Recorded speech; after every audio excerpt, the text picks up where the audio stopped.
नमस्कार। संदेश पब्लिकेशन में मैं प्रीति आप सभी का स्वागत करती हूँ।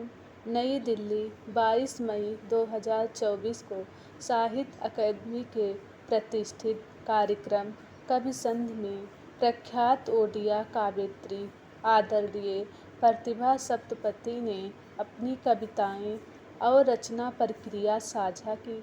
उन्होंने कहा कि कविता से मेरा लंबा संबंध है और यह मुझे बचपन में प्राकृत प्रेम के चलते प्राप्त हुआ।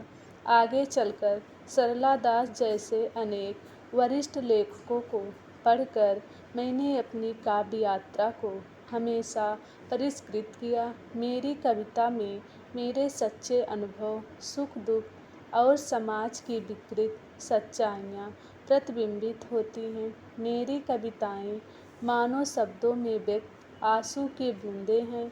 मेरी कविताएं निरंतर परिवर्तन का प्रतीक हैं। हर कवि की तरह मेरे लिए भी कविता अंतहीन प्रयास है, एक तपस्या है। बिना किसी लाभ की आशा किए अपनी कविताओं से मैं स्वयं को पृथ्वी से जुड़ा महसूस करती हूँ। उन्होंने अपनी कुछ कविताएं मूल ओडिया में पढ़ी और उसके बाद कुछ अनुदित कविताएं हिंदी और अंग्रेजी में प्रस्तुत की। कुछ अंग्रेजी कविताओं के शीर्षक थे जस्ट लाइक अर्थ तथा नो वर्ड्स इन पर्टिकुलर आदि।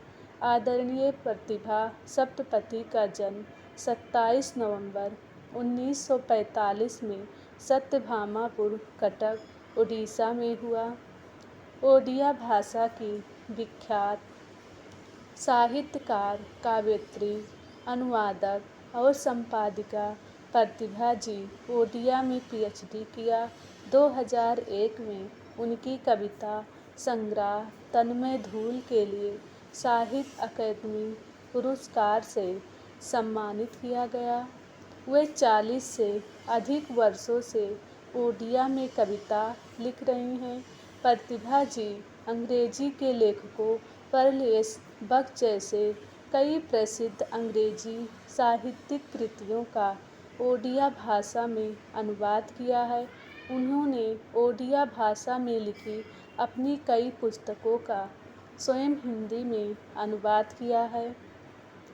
कार्यक्रम के अगले चरण में उनकी कविताओं के हिंदी अनुवादक लीलाधर मंडलोई, राजेंद्र प्रसाद मिश्र और पारमिता सप्तपथी ने तथा अंग्रेजी अनुवादक यशोधरा मिश्र, वी भूमा आदि ने प्रस्तुत किया। कार्यक्रम के आरंभ में साहित्य अकादमी के सचिव के श्रीनिवास राव ने प्रतिभा सप्तपथी का स्वागत अंगवस्त्रम एवं साहित्य अकादमी द्वारा प्रकाशित पुस्तक भेंट करके की।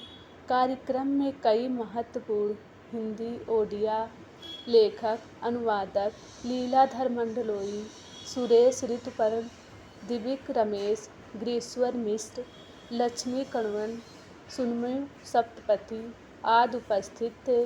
कार्यक्रम का संचालन एवं अंत में धन्यवाद ज्ञापन साहित्य अकादमी के उप सचिव देवेंद्र कुमार देवेश द्वारा किया गया। धन्यवाद।